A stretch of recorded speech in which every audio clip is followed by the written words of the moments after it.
کیا سجدے میں قدموں کو ملا کر رکھنا درست ہے؟ یہی صحیح ہے۔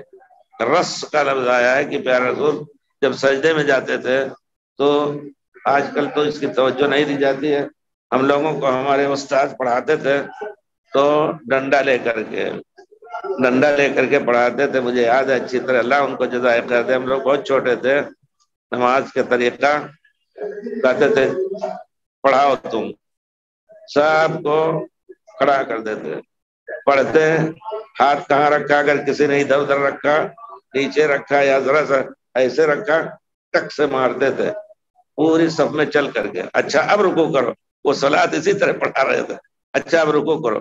جب رکوع کرتے تو اگر پیٹھ ذرا سی اونچی ہے اور سر نیچا ہے تو لاٹھی ایسے رکھ کے کہتے تھے برابر رکھو، پیٹھ پر لاٹھی رکھ کر کے، تو اس طرح کر کے ہر ایک کو، جب یعنی 10 منٹ بھی لگ جائے رکوع میں، سب کی رکوع ٹھیک کراتے تھے۔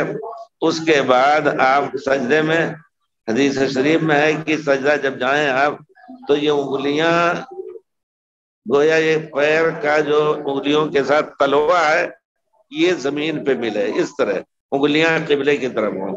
اب بچپن سے جس کی عادت ہے وہ آسانی سے کر لے گا، لیکن چونکہ سکھایا نہیں جاتا ہے، ابھی ہم قریب تک ایسا کر لیتے تھے، لیکن اب چونکہ حالات دوسرے ہوئے، اللہ تعالیٰ قبول فرمائے، نہیں کر پاتے ہیں، لیکن بچپن سے قریب تک ہم الحمدللہ ایسا کر کے، اور پھر دونوں پیر کان یرس، رس کے معنی جیسے دیوار کے اینٹ ایک دوسرے سے ملے ہوتے ہیں، تو رس کے معنی دونوں پیر ایک دوسرے سے ملے ہوتے تھے، تو گویا اس طرح سجدہ کرنا۔ تو آپ کا سوال کیا سجدے میں قدموں کو ملا کر رکھنا درست ہے؟ جی ہاں، جزاکم اللہ خیرن۔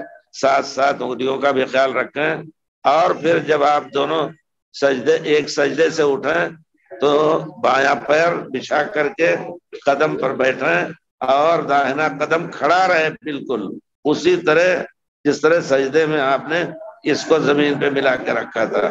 ہمارے خیال سے اگر نوجوانوں سے کہا جائے تو شاید نہ کر پائیں اس وقت، ہے کوئی؟ تو بہرحال یہ کرنے کی کوشش کریں آپ لوگ، کیونکہ عادت نہیں، بچپن سے بتایا نہیں گیا ہے، یہ بھی ایک غلطی ہے۔